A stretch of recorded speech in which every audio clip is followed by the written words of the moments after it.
Police स्टेशननं दरोड्याच्या अतिगंभीर गुन्ह्यात कोणताही ठोस पुरावा नसताना केवळ तांत्रिक कौशल्याच्या जोरावर तपास करून गुन्हा उघडकीस आणत एक मोठा गुन्ह्याची उकल केली आहे।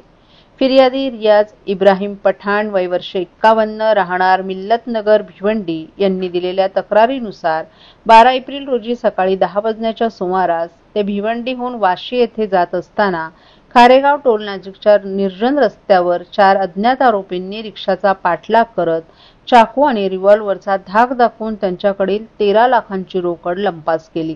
या गंभीर प्रकरणात कळवा पोलीस स्टेशननं गुन्हा दाखल केला होता। वरिष्ठांच्या मार्गदर्शनाखाली वरिष्ठ पोलीस निरीक्षक अशोक उतेकर यांच्या नेतृत्वाखाली पोलीस निरीक्षक विठ्ठल नावडे आणि पोलीस निरीक्षक अनिल गायकवाड, सहाय्यक पोलीस निरीक्षक ज्ञानेश्वर धोडे यांनी गुन्ह्याच्या तपासाला वेग दिला। 100हून अधिक सीसीटीव्ही फुटेज तपासून साक्षीदारांची माहिती घेऊन आणि गुप्त बातमीदारांच्या मदतीनं तांत्रिक पद्धतीने तपास करून आरोपी फैजान अन्सारी वय वर्ष 41 राहणार भिवंडी याला ताब्यात घेण्यात आलं। त्याच्याकडून चौकशीअंती गुन्ह्याची कबुली मिळाली। त्याच्या माहितीवरून विवेक वाघमोडे आणि मयूर पाटील या 2 त्याच्या साथीदारांनाही अटक करण्यात आली आहे। या तपासात एकूण 5,25,850 रुपयांची रोकड तसंच 2 मोटरसायकली किंमत 1,60,000 रुपये असा एकूण 6,85,850 रुपयांचा मुद्देमाल जप्त करण्यात आलाय। ही यशस्वी कारवाई उपायुक्त सुभाष बुरसे, सहाय्यक पोलीस आयुक्त कळवा विभाग उत्तम कोळेकर यांच्या मार्गदर्शनाखाली पार पडली। या उल्लेखनीय तपास कार्यात पोलीस हवालदार वैभव जोशी, प्रदीप शिंदे, महादेव हजारे, जगदीश नाळवदे, स्वप्नील खपाले, उदय कोरे, बुधे आणि माळी या कर्मचाऱ्यांचाही मोलाचा सहभाग होता। गुन्ह्यात कोणताही ठोस पुरावा नसताना फक्त तांत्रिक कौशल्य आणि अथक प्रयत्नांनी गुन्हा उघडकीस आणल्याबद्दल कळवा पोलीस स्टेशनच्या संपूर्ण पथकाचं विशेष कौतुक होत आहे।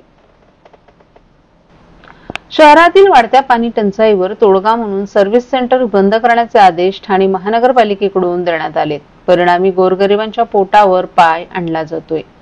सर्व्हिस सेंटरवर काम करणाऱ्या मुलांची 2 महिने उपासमार होणार आहे। त्यामुळे सर्व्हिस सेंटर बंद करण्याआधी पाण्याचा प्रचंड उपसा करणारी अनधिकृत बांधकामं रोखावीत अशी मागणी राष्ट्रवादी काँग्रेस शरद पवार पक्षाचे शहराध्यक्ष सुहास देसाई यांनी केली आहे। राज्यभर सध्या पाण्याचं दुर्भिक्ष्य निर्माण झाले। धरणातील पाणीसाठा कमी होऊ लागल्यानं अघोषित पाणी कपात करण्यात आली आहे।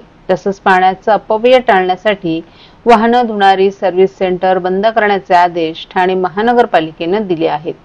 या संदर्भात डॉक्टर जितेंद्र आव्हाड यांच्या मार्गदर्शनानुसार सुहास देसाई यांनी पालिका आयुक्तांना निवेदन दिले। देसाई यांनी दिलेल्या निवेदनात भविष्यात ठाणे शहराला पाणी टंचाईला सामोरं जावं लागू नये आणि जलसाठा कमी होतोय या कारणांसाठी उपाययोजना म्हणून निर्बंध घातले जात आहेत। या निर्बंधांमध्ये गोरगरीब लोक चिरडले जात आहेत। हातावर पोट असणाऱ्या घटकांची उपासमार होणार आहे।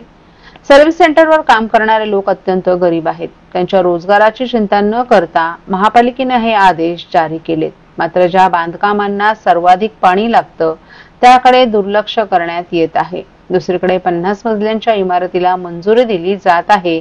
हा प्रकार चुकीचा आहे, म्हणून सर्वच बांधकामं बंद करावीत अशी मागणी सुहास देसाई यांनी केली आहे।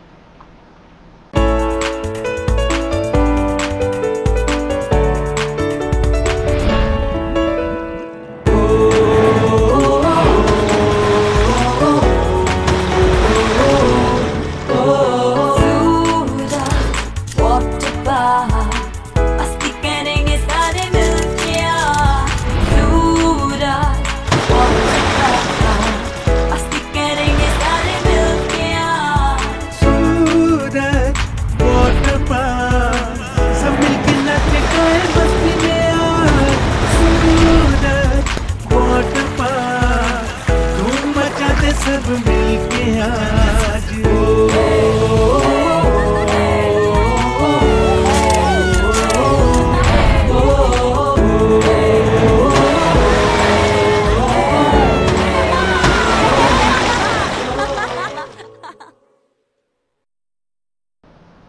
ठाण्यातील नौपाडा विभाग हा अतिशय दाटीवाटीने गजबजलेला परिसर असून यामध्ये गावदेवी मैदान, घंटाळी मैदान, भगवती मैदानासारखी मोठी मैदानं आहेत।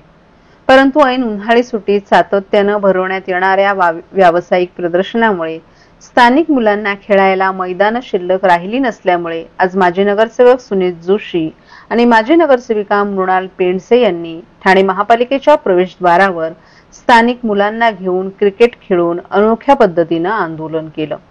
यावेळी खेळाच्या मैदानापासून वंचित असलेल्या सामान्य मुलांनी आम्हाला उद्योजकांच्या श्रीमंत मुलांसारखी टर्फ मैदानांवर तासाला 300 रुपये देऊन खेळणं शक्य नाही।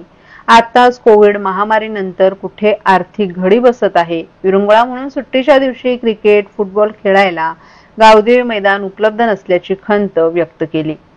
साधारणतः 2019 मध्ये गावदेवी मैदान हे फक्त आणि फक्त खेळासाठी उपलब्ध असून या ठिकाणी कोणत्याही प्रकारे व्यावसायिक प्रदर्शन भरवता येणार नाही अशा प्रकारचा ठराव महासभेत मंजूर करण्यात आला होता। मात्र असं असूनही गेली वर्षभर दिवाळी महोत्सव, हिवाळ्यात नाताळ महोत्सव, संक्रांतीला एवढ्या वस्तूंची खरेदी करा आणि पैठणी जिंका, तर अलीकडे चैत्र पालवी या महोत्सवाच्या नावाखाली 15 दिवस एक मैदानं ही मैदानं भाडे आकारून प्रदर्शन भरवण्यासाठी सर्रासपणे दिली जात असून आयोजक लाखो रुपये कमवत आहेत असा आरोप मृणाल पेंडसे आणि सुनीत जोशी यांनी केलाय।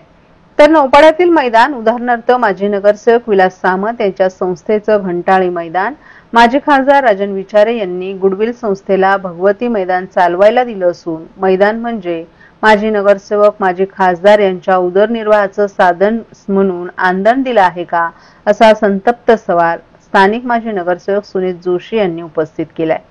जर गावदेवी मैदान, घंटाळी आणि भगवती मैदान स्थानिक मुलांना खेळण्यासाठी येत्या 8 दिवसात आयुक्तांनी निर्णय घेऊन मोकळी न केल्यास मुलांसमवेत आयुक्तांच्या दालनात क्रिकेट खेळू असा सज्जड इशाराच यावेळी देण्यात आलाय।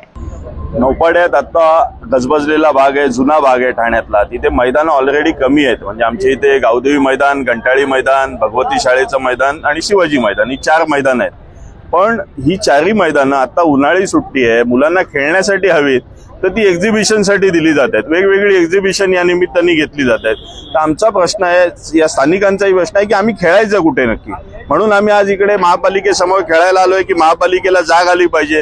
कारण ऑलरेडी 2020 ला ठराव केलेला होता की गावदेवी मैदान हे फक्त खेळण्यासाठी असेल आणि काही चांगल्या ऍक्टिव्हिटी असतील, आंबा महोत्सव असेल किंवा महापालिकेची काही प्रदर्शन असेल त्यालाच ते फक्त दिलं जाईल। असं असताना त्याची ढाल पुढे करू नये, आता वेगवेगळे एक्झिबिशन्स घ्यायला लागले, तर त्याला आमचा विरोध आहे। महाराष्ट्रातील भगिनींना आधार देणारी राज्य शासनाची मुख्यमंत्री माझी लाडकी बहीण योजना, या योजनेअंतर्गत अल्प उत्पन्न गटातील 21 ते 65 वयोगटाच्या भगिनींना मिळणार दरमहा 1500 रुपयाची मदत। अर्ज करण्यासाठी 31 ऑगस्ट 2024 पर्यंत मुदतवाढ। कुटुंबाचं वार्षिक उत्पन्न 2.5 लाख रुपयांपेक्षा कमी असलेल्या महिला पात्र। कुटुंबाकडे पिवळं किंवा केशरी रेशन कार्ड असल्यास उत्पन्नाचा दाखला आवश्यक नाही। पांढरं रेशन कार्ड असेल किंवा रेशन कार्ड नसेल तर कुटुंबाचं वार्षिक उत्पन्न 2.5 लाखांपेक्षा कमी असल्याचा दाखला आवश्यक। योजनेसाठीचा ऑनलाईन अर्ज नारी शक्ती दूत ऍप वरून किंवा पोर्टलवर भरता येईल। ज्या भगिनींना ऑनलाईन अर्ज भरता येत नसेल त्यांच्यासाठी अंगणवाडी, ग्रामपंचायत, वॉर्ड ऑफिस, सेतू सुविधा केंद्रामध्ये किंवा आशाताई बचत गटाच्या CRP यांची मदत उपलब्ध।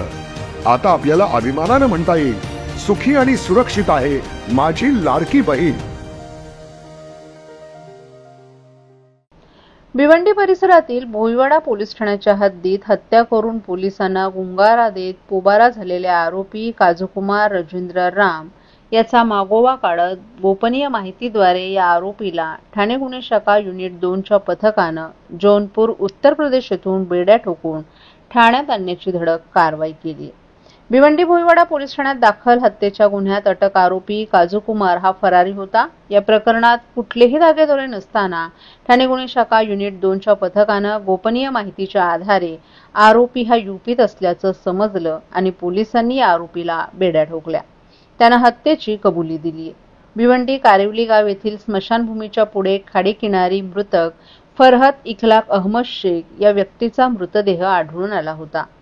मृतदेहावर जखमा असल्यानं हा हत्येचा प्रकार असल्यानं भोईवाडा पोलिसांनी या प्रकरणी अज्ञात मारेकरी विरोधात गुन्हा दाखल केला होता। दरम्यान या घटनेचा समांतर तपास भोईवाडा पोलीस आणि गुन्हे शाखेचे पथक करत होते। घटनास्थळी कोणतेही भौतिक पुरावे उपलब्ध नसताना वरिष्ठांच्या मार्गदर्शनाखाली तपास पथकानं गुप्त माहिती प्राप्त करून आणि तांत्रिक विश्लेषणाच्या आधारे कौशल्यपूर्ण तपास करून आरोपी काजूकुमार राजेंद्र राम यास निष्पन्न झालं। दरम्यान खबऱ्यानं दिलेल्या माहितीनुसार आरोपी हा मूळगावी पळून जाण्याच्या तयारीत होता. पोलिसांनी त्याचा मागोवा काढत थेट जौनपूर यूपी येथील त्याचं मूळ गाव हिरापूर मच्छहाटी तालुका केराकत जिल्हा जौनपूर उत्तर प्रदेश येथे धडकले. पोलीस पथकानं आरोपी काजू कुमार याला आता अटक केली आहे. राष्ट्रीय शैक्षणिक धोरण देशात लागू झालं असून महाराष्ट्रात त्या अंतर्गत शालेय स्तराचं राज्य अभ्यासक्रम आराखडा सर्वांसाठी खुला झालाय. याची माहिती शिक्षक, मुख्याध्यापक, संस्थाचालक आणि पालकांपर्यंत पोहोचवण्यासाठी ठाण्यात शिक्षण परिषदेचं आयोजन करण्यात आलंय.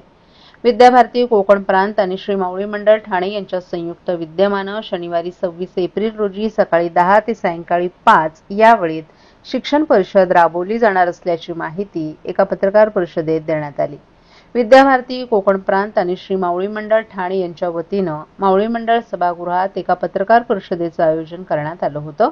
या पत्रकार परिषदेला प्राध्यापक डॉक्टर श्रीपाद ढेकणे, विशेष कार्यकारी अधिकारी तसंच मुख्याध्यापक संतोष भणगे, विद्याभारती कोकण प्रांतचे मंत्री, मावळी मंडळ ट्रस्टचे अध्यक्ष सुधाकर मोरे, प्राध्यापक डॉक्टर नरेंद्र पाठक आणि प्रदीप पराडकर आदीही उपस्थित होते.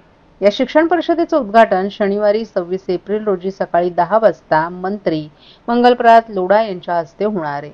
त्यानंतर शिक्षणात पंचकोश आणि भारतीय शिक्षण मनोविज्ञानाचा आधार या 2 पुस्तकांचं विमोचन होणार आहे. तर सकाळी 11 वाजता डॉक्टर श्रीपाद ढेकणे हे उपस्थितांशी संवाद साधणार आहेत. तसंच भारतीय ज्ञान परंपरा या विषयावर शिक्षण तज्ज्ञ आनंद काटेकर आणि पंचक्रोश विकास या विषयावर आदित्य शिंदे हे दोघे उपस्थितांना संबोधित करणार आहेत. या व्याख्यानानंतर पूर्व प्राथमिक, प्राथमिक आणि माध्यमिक, कनिष्ठ महाविद्यालय आणि संस्थाचालक तसंच पालक या 4 विभागांतर्गत 4 सत्र होणार आहेत. यामध्ये धोरणाबाबत त्या विभागाची जबाबदारी याची मांडणी केली जाणार आहे. हे सर्व सत्र पार पडल्यानंतर प्रश्नोत्तराचा कार्यक्रम होणार आहे. त्यात पालक, शिक्षक, संस्था तसंच मुख्याध्यापक यांच्याकडून येणाऱ्या प्रश्नांचं निरसन केलं जाणार आहे. तसंच या परिषदेचा प्रस्ताव शासनासमोर सादर केला जाणार असल्याची माहिती आयोजकांनी दिली आहे. या संपूर्ण परिषदेत 3 ते 8 वर्ष वयोगटातील विद्यार्थ्यांसाठी शिशुवाटिका, पंचकोश आणि संस्कृतमध्ये विज्ञानाची परंपरा यांचं प्रदर्शन आयोजित केलं जाणार आहे. याची 15 मिनिटांची मांडणी असणार आहे. या शिक्षण परिषदेत सहभागी होण्यासाठी पूर्व नोंदणी आवश्यक आहे. त्यासाठी आयोजकांना गुगल फॉर्मची निर्मिती केली आहे. ज्या व्यक्तीची नोंदणी असेल त्या व्यक्तीलाच या परिषदेत सहभागी होता येणार असल्याचं यावेळी सांगण्यात आलं.